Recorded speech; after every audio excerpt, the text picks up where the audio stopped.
অনুশীলনী অঙ্কগুলো নিয়ে আলোচনা করছি। প্রথমে প্রশ্নমালা 1 মার্কের অঙ্কে তোমরা দেখো যে দেওয়া আছে একটা সরলরেখা সমীকরণ দেওয়া আছে। সরলরেখার সমান্তরাল বরাবর 10-3 বিন্দু থেকে সমতল পর্যন্ত লম্ব দূরত্ব তির্যক দূরত্ব বের করতে বলছে। এখানে তো লম্ব দূরত্ব হচ্ছে না, তির্যক দূরত্ব হচ্ছে। তাহলে এটা একটা লং কোশ্চেন, তোমাদের বইতে সরলরেখা চ্যাপ্টারে আছে দেখবে। সেই অঙ্কটারই এখানে একটা শর্ট এমসিকিউ হিসেবে দিয়েছে, পুরো একটা লং কোশ্চেনই দিয়ে দিয়েছে হিসাব মতো। সুতরাং সমতলের ক্ষেত্রে যে ছোট অঙ্ক আসবে এরকম কোনো মানে নেই। তাহলে দেখো এই যে এই সরলরেখা প্রদত্ত আছে, দেওয়া আছে, এই সরলরেখা সমান্তরাল আরেকটা সরলরেখা একটা বিন্দু হচ্ছে 10-3 থেকে ঠিক এর সমান্তরাল একটা সরলরেখার সমীকরণ বের করে ফেলতে হবে আমাদেরকে। তোমরা আগের চ্যাপ্টারগুলো থেকে জানো যে সরলরেখার যে এই যে এর সমান্তরাল সরলরেখার যে দিক অনুপাত হয়েছে এরও দিক অনুপাত ঠিক একই দিক অনুপাত এখানে হবে 2, 3, -6। 2, 3, -6 এই যে পিকিউ সরলরেখা দেখতে পাচ্ছ, এই পিকিউ সরলরেখার দিক অনুপাত হয়ে যাচ্ছে 2, 3, -6। এবার এখানে সমতলের সমীকরণটাও প্রোভাইড করা আছে x - y - z। এবার সেই সমতল যে সরলরেখা দেওয়া আছে সেই সরলরেখার ক্ষেত্রে সমীকরণটা আমরা গঠন করে ফেলবো। ফার্স্টে ওই 10-3 বিন্দু দিয়ে একটা সরলরেখা সমীকরণ এখানে গঠন করে ফেলেছি। সরলরেখা সমীকরণ গঠন করে ফেলার পর তার প্যারামেট্রিক সমীকরণ বের করতে হবে। আর তোমরা জানো প্যারামিটার মানে কি? প্যারামিটার মানে তিনখানা চলরাশিকে একটা চলরাশির সঙ্গে জুড়ে দেওয়া। এবার সেই XYZ এর মানটা বের করে আমরা প্রপার সমতলের সমীকরণে বসাবো। তার কারণ কি? যেহেতু পি বিন্দুটা সমতলের উপরে অবস্থিত, তাই এই যে সরলরেখার প্যারামেট্রিক ফর্মটা আমরা সমতলের উপর বসিয়ে টি এর মান বের করে ফেলবো। টি এর মান বের করে ফেলার পর পি বিন্দু স্থানাঙ্ক আমরা পেয়ে যাচ্ছি এইভাবে। এবার পি বিন্দু স্থানাঙ্ক পেয়ে গেলে আমরা পি কিউ এর দৈর্ঘ্যটাও তার সঙ্গে সঙ্গে পেয়ে যাব। তাহলে এখান থেকে দেখতে পাচ্ছ এটা তোমাদের 4 নম্বরে আসে। সুতরাং খুব গুরুত্বপূর্ণ একটা এমসিকিউ এটা। এরপর পরবর্তী অঙ্কে চলে যাচ্ছি আমি। 2 দাগের অঙ্কটা তোমাদের ভেক্টর সমীকরণ দেওয়া আছে। সরলরেখার একটা সরলরেখা সমীকরণ দেওয়া আছে। দেখো আর vector equals to i cap plus 2j cap minus k cap plus lambda i cap minus j cap plus k cap. আর একটা সমতলের সমীকরণ দেওয়া আছে। এবার এদের মধ্যবর্তী কোণ নির্ণয় বলেছে। এটা খুব ছোট আছে সূত্রটা। তোমরা জানো সাইন থিটা সমান তাদের ডট প্রোডাক্ট হতো, তাই তো? সমতলের দিক সরলরেখার দিক অনুপাত এটা, সমতলের দিক অনুপাত কোনটা হবে? এটা ডট প্রোডাক্ট নিয়ে নিতে হবে। তাহলে এই যে দুজনের যে দিক অনুপাত দেওয়া আছে, একটা সরলরেখার দিক অনুপাত একটা সমতলের দিক অনুপাত দেওয়া আছে, এই দিক অনুপাতটা এখানে বসিয়ে দেওয়ার পর তারপর আমাদেরকে সাইন থিটার মানটা বের করে ফেলতে হবে। ডট প্রোডাক্ট তোমরা ফিজিক্সে কিছুটা শিখেছো, ওইটা নলেজ দিয়ে করতে হবে। যেহেতু আমার ম্যাথে তো এবছর সিলেবাস থেকে বাইরে করে দেওয়া হয়েছে, সুতরাং ডট প্রোডাক্টটা তোমাদেরকে দেখে নিতে হবে। আর আগের ক্লাসগুলোতে আমি ডট প্রোডাক্টের ব্যাপারে অল্প হলেও বলেছি। আগের যে চ্যাপ্টারগুলো ছিল সেখান থেকে তোমাদের কিছুটা জেনে নিতে হবে। এবার ডট প্রোডাক্ট এখানেও কিছুটা বলে দিচ্ছি। দেখো এর কম্পোনেন্ট ওয়াইজ গুণ হয়। ডট প্রোডাক্ট মানে হচ্ছে কম্পোনেন্ট ওয়াইজ গুণ। আই ক্যাপের যে সহগ আছে 1 ইন্টু আই ক্যাপের এখানে সহগ কত আছে? আই ক্যাপের এখানে সহগ আছে 1 আর এখানে সহগ আছে 2, 1 আর 2। জে ক্যাপের -1, এখানেও জে ক্যাপের -1, কে ক্যাপের এখানে 1 আছে আর এখানেও এটা 1ই আছে। দিয়ে এটা গুণ করে ফেললে দেখতে পাচ্ছ তোমরা অ্যাঙ্গেলের মানটা পেয়ে যাচ্ছ। B vector dot N vector. এবার মডিউলাস দিয়ে অবশ্যই ভাগ করতে হবে, না হলে ওর প্রপার মানটা পাবে না। এবার সাইন থিটা মান বের করানোর পর তোমাদের এখানে জানতে চাইছে কস থিটার আকারে সেটাকে বের করে ফেলতে হবে। কস থিটা সমান 1 - sin স্কোয়ার থিটা। এই যে রেজাল্টটা বসছিল বেরোলো সেটাকে বসানো হলো, বসানোর পর কস থিটা আমরা পেয়ে যাচ্ছি। এবার পরবর্তী 3 দাগে অঙ্কে চলে যাচ্ছি। 3 দাগের অঙ্কে বলছে যে দুটো সমতলের সমীকরণ দেওয়া আছে। সমান্তরাল সমতল দ্বয়ের মধ্যবর্তী দূরত্ব। তাহলে এই যে দুটো সমতল দেওয়া আছে তোমরা একটু ভালো করে দেখো যে দুটো সমতলই সমান্তরাল। এবার দুটো সমতল সমান্তরাল মানে তাদের মধ্যবর্তী দূরত্ব বের করব কিভাবে। এবার মধ্যবর্তী দূরত্ব নির্ণয়ের জন্য আমরা কি করতে হয়, সবসময় বিয়োগ করতে হয়। 1 থেকে -5/2টাকে বিয়োগ করবে, তাহলে এখানে কত আসবে, 7/2 এলো, আর নিচে তাদের দ্বিগুণপাত দিয়ে ভাগ করে দিতে হবে, তাহলে এখানে এলো 7/6। সহজ অঙ্ক ছিল। এই যে থিওরিটা, এটা তোমরা এই কনসেপ্টটা মনে রাখবে, লং কোশ্চেনের ক্ষেত্রেও তোমাদের কাজে লাগবে। এবার চলে আসছি 4 দাগের অঙ্কে। 4 দাগের অঙ্কে দেখো যে বলছে একটা সমতল দেওয়া আছে 3x - 3y + 10z - 26 = 0। সমতলের সাপেক্ষে আর একটা সরলরেখা সমীকরণ দেওয়া আছে x - 1/9 y - 2/-1 z + 3/-3। এর বলছে এই সরলরেখার প্রতিবিম্ব সরলরেখার সমীকরণ জানতে চাইছে। প্রতিবিম্ব সরলরেখা আমি ছবির মাধ্যমে বোঝানোর চেষ্টা করেছি যে এটা একটা যদি সরলরেখা হয়, এর প্রতিবিম্ব হচ্ছে এটা, এই নিচে তার প্রতিবিম্ব সরলরেখা পাওয়া যাচ্ছে। এবার এখান থেকে আমাদের কাজটা হবে ঠিক তার বিপরীত দিকে অবস্থিত সরলরেখা সমীকরণ বের করানো আমাদের উদ্দেশ্য থাকবে। এর জন্য আমরা কি করব, প্রথমত সরলরেখার প্যারামেট্রিক ফর্ম ধরে নিলাম। প্যারামেট্রিক ফর্ম ধরে নিয়ে এ বিন্দু স্থানাঙ্কটাকে আগে বের করে ফেলব। এই যে সরলরেখা দেওয়া আছে, এই সরলরেখা যে দেওয়া আছে, এই সরলরেখাটা তার প্যারামেট্রিক সমীকরণ আর ধরে নিয়েছি, দিয়ে এক্স ওয়াই জেড এর মানটা বের করেছি। এবার সেই মানগুলো এক্স প্যারামেট্রিক ফর্মে যেটা বেরিয়েছে সেটা সমতলের সমীকরণে বসিয়েছি, সেখান থেকে আর এর মানটা পেয়েছি। এখানে আর এর মানটা তোমরা দেখতে পাচ্ছ, আর এর মান ইনফিনিটি চলে আসছে। তার মানে হচ্ছে সাইন থিটার মানটা হচ্ছে, থিটার মানটা সরলরেখাটার উপর অবস্থিত, থিটা = 0 সরলরেখাটির ওপর অবস্থিত, সরলরেখাটির উপর। তাহলে থিটা = 0 কখন হয়, থিটা = 0 সরলরেখাটি সমতলের উপর অবস্থিত, তাই না? এখান থেকে আমরা দেখতে পাচ্ছি, আচ্ছা 3 দাগে, তারপর 4 দাগে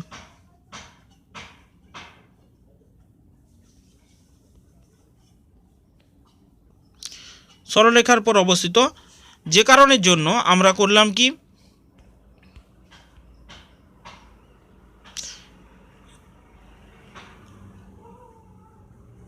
মধ্যবর্তী কোণ যেহেতু এখানে 0 আসছে, তাহলে এখানে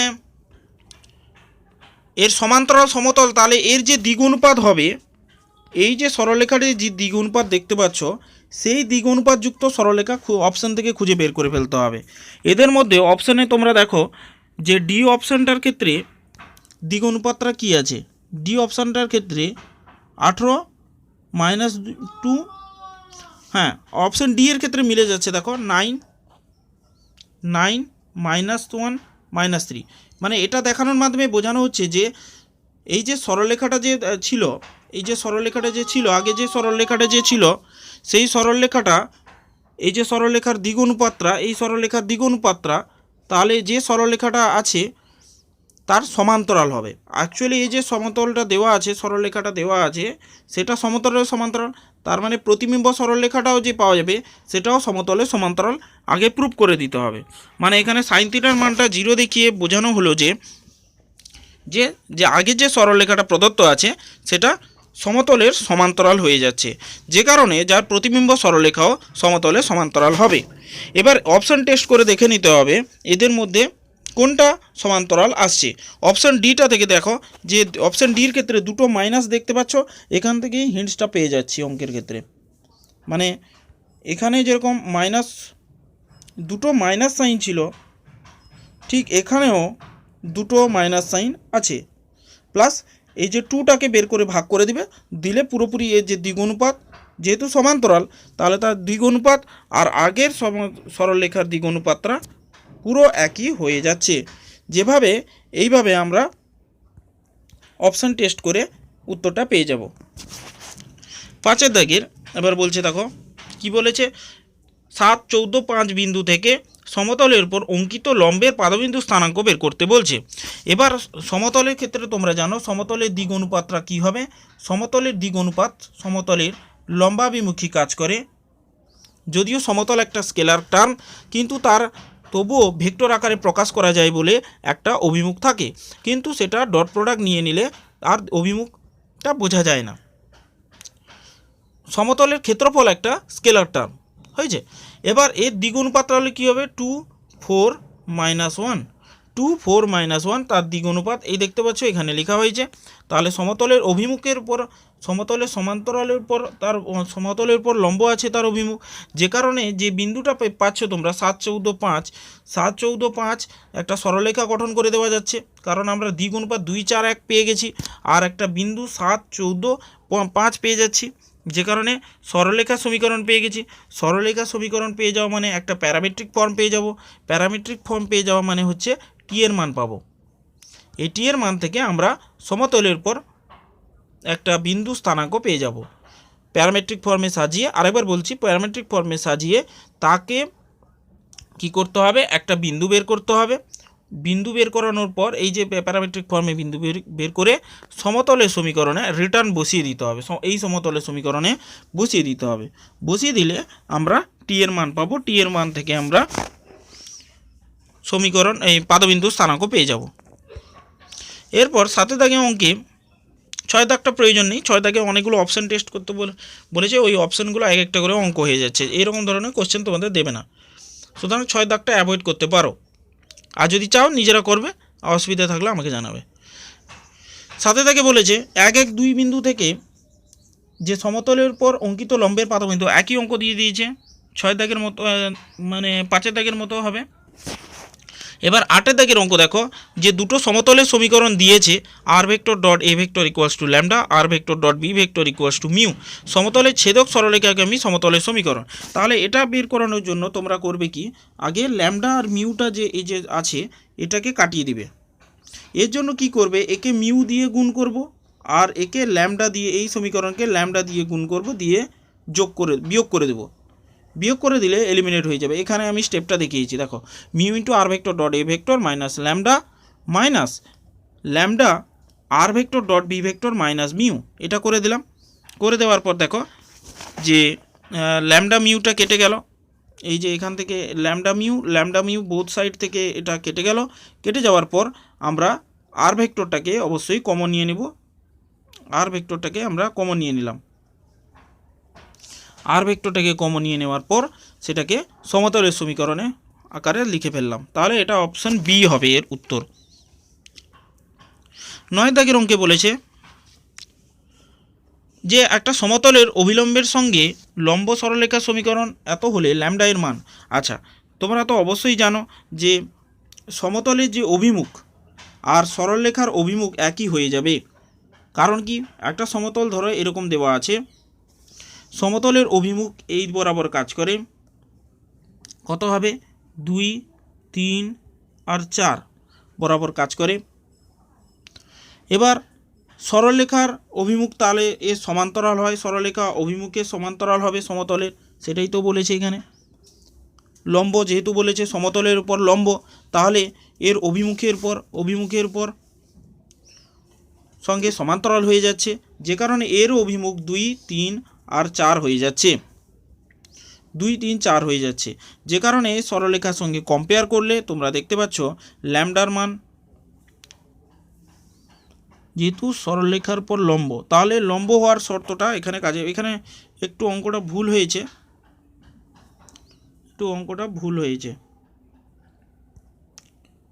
যেহেতু সমতলের পর লম্ব বলেছে, সমতলের অভিমুখ এটা সমতলের সঙ্গে সমান্তরাল হয়েছে, যে কারণে এখানে করবে কি, এদের মধ্যবর্তী এদের সমান্তরাল দেখিয়ে দিবে, 2 3 4 2 3 4 এর সঙ্গে সমান্তরাল।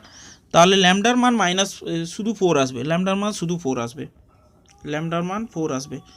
কারণ হচ্ছে কি, এই যে সমান্তরাল হওয়ার জন্য আমরা কি পাচ্ছি, এখানে পাচ্ছি 2/2 3/3, তাহলে 4 ল্যামডা বাই 4 সমান 2/2, তাহলে ল্যামডার মান আসবে এখানে 4। এখানে অপশান, এই অঙ্কটা ভুল করা হয়েছে, এটা করবে না তোমরা, ভুল হয়েছে এটা, তাহলে 4 হবে, অপশান সি এর অপশান হবে, হয়েছে। এরপর চলে আসি 10 দাগের অঙ্কে।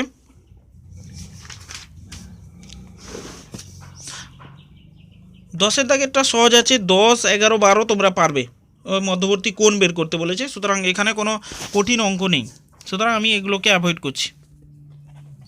এবার চলে আসছি 2 মার্কের অঙ্কে।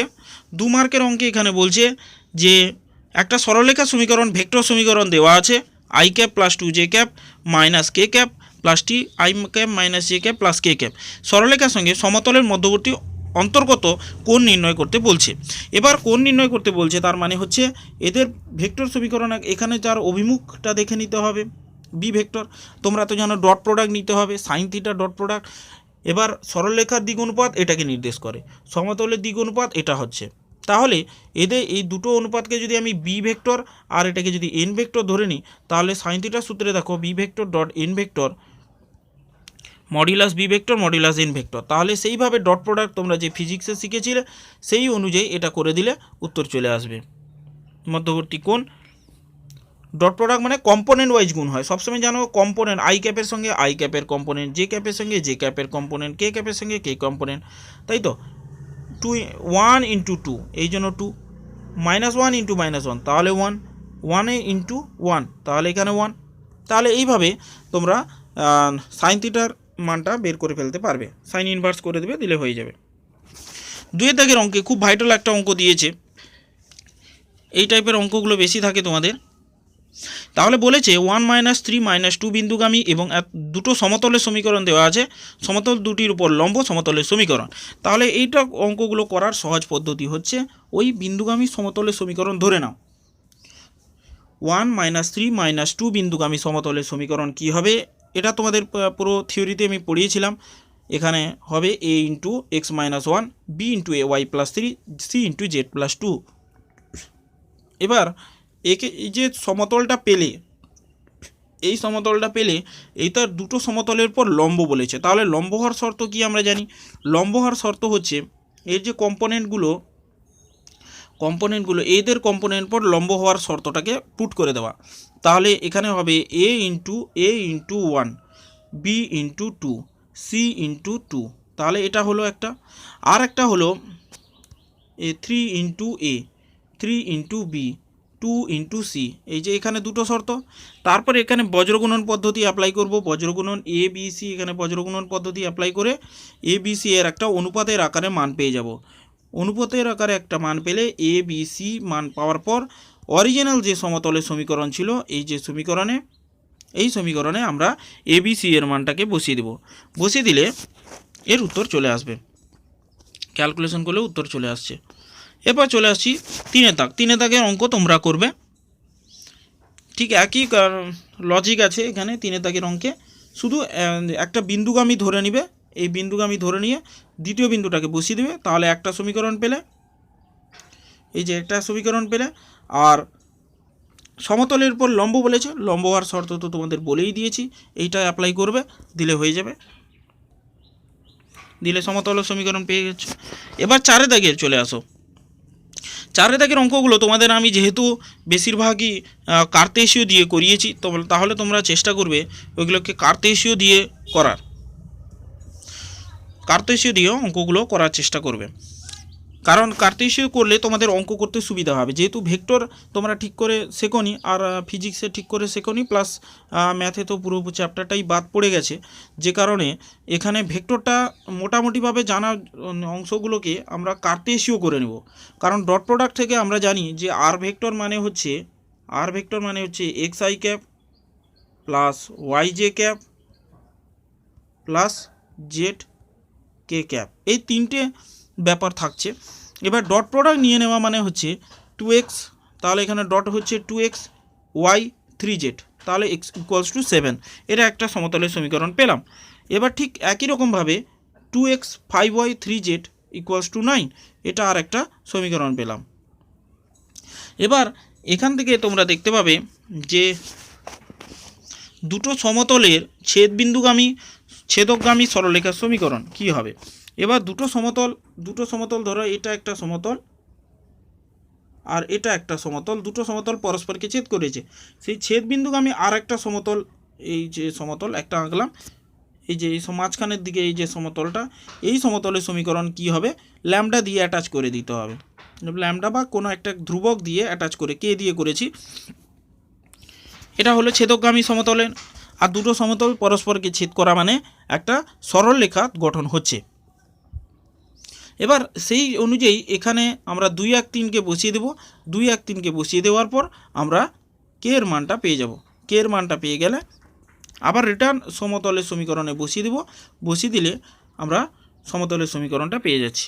এবার সেখান থেকে যদি ভেক্টর সমীকরণ চাই, সেখান থেকে রিটার্ন ভেক্টর সমীকরণে আসাও ইজি, কারণ সেই এই যে component 2 -13 3কে 2i cap -13j cap plus 3k cap করে নিলে হয়ে যাচ্ছে। 5 দাগে দেখো অঙ্কগুলো কি বলছে। 5 দাগে বলছে 0 0 0 এবং 3 -1 2 বিন্দুগামী এবং এত সরলরেখার সমান্তরাল সমতলের সমীকরণ নির্ণয় করতে বলছে। তাহলে সেই একই পদ্ধতি, কোনো একটা বিন্দুগামী সমতল 0 0 0 নিয়ে নাও, সবথেকে বেস্ট। 0 0 বিন্দু বলেছে মানে ধ্রুবক পথ থাকবে না। তাহলে একটা সমতলের সমীকরণ ধরে নিলে সেখানে কি হচ্ছে, আরেকটা যে বিন্দু দেওয়া আছে সেটা সমতলকে সিদ্ধ করবে, তাই তাতে বসিয়ে দাও, দিলে আরেকটা সমীকরণ পেয়ে যাচ্ছ। তাহলে 2 নম্বর সমীকরণ। এবার প্রদত্ত সরলরেখা সমীকরণ যেটা দেওয়া আছে, সেই সরলরেখা বলছে যে ওই সরলরেখাটা সমতলের সমান্তরাল বলেছে। সমান্তরাল হলে যেন উল্টো সূত্র লাগে, লম্ব হওয়ার সূত্র লাগে সাধারণত, যেটা তোমরা লম্ব হওয়ার শর্ত হিসেবে জানো, সেই লম্ব হওয়ার শর্ত লেগে যাচ্ছে, যে কারণে এখানে লম্ব হওয়ার শর্তটা অ্যাপ্লাই হয়ে যাচ্ছে। এরপর আমরা করব কি, এই যে এ বি সি, এই যে দুখানা যে সমীকরণ পেলাম তার সাপেক্ষে বজ্রগুণন পদ্ধতিতে এ বি এর মান বের করব, দিয়ে অরিজিনাল সমীকরণে বসিয়ে দিলে উত্তর চলে আসবে। এবার আসছি 6 দাগে। 6 দাগে বলছে সমতলের উপর লম্ব, যে একটা প্রদত্ত সমতল দেওয়া আছে সেই সমতলের উপর লম্ব যে সমতলটি বাকি দুটো সমতল দুটি ছেদক সরলরেখাগামী সরলরেখাটিকে ধারণ করে তার সমীকরণ নির্ণয় করো। ধারণ করে বলেছে, তাহলে এটা দেখা যাক কি হয়। তাহলে তিনটে সমতল দেওয়া আছে, তিনটে সমতলের সমীকরণ দেওয়া আছে। এই 1 নম্বর আর 2 নম্বরের ছেদক সরলরেখাগামী সমতলের সমীকরণ এই যে আমরা ধরে নিয়েছি 1 নম্বর 2 নম্বরের ছেদক, এই যে 1 নম্বর আর 2 নম্বর যে সমতল আছে, 2 নম্বর সমতলের ছেদকগামী সমতলের সমীকরণ এটা ধরে নিলাম। দিয়ে বলেছে এটা যে আছে 3 নম্বর 4 নম্বরের উপর লম্ব হওয়ার শর্ত লাগিয়ে দিবে।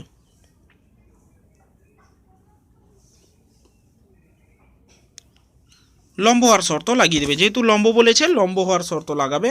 লম্ব হওয়ার শর্ত লাগালে কে এর মানটা এখান থেকে পাবে, দিয়ে রিটার্ন সমীকরণে বসিয়ে দিবে। রিটার্ন সমীকরণে বসিয়ে দেওয়ার পর তোমরা প্রদত্ত উত্তরটা পেয়ে যাবে। এবার 7 দাগের যে অঙ্কটা আছে সেটা 6 দাগের মতো করে, মানে এই যে সবগুলোকে কার্তেশীয় করে নেবে। ভেক্টর সমীকরণ যে দেওয়া আছে সবকটাকে কার্তেশীয় করে ফেলবে।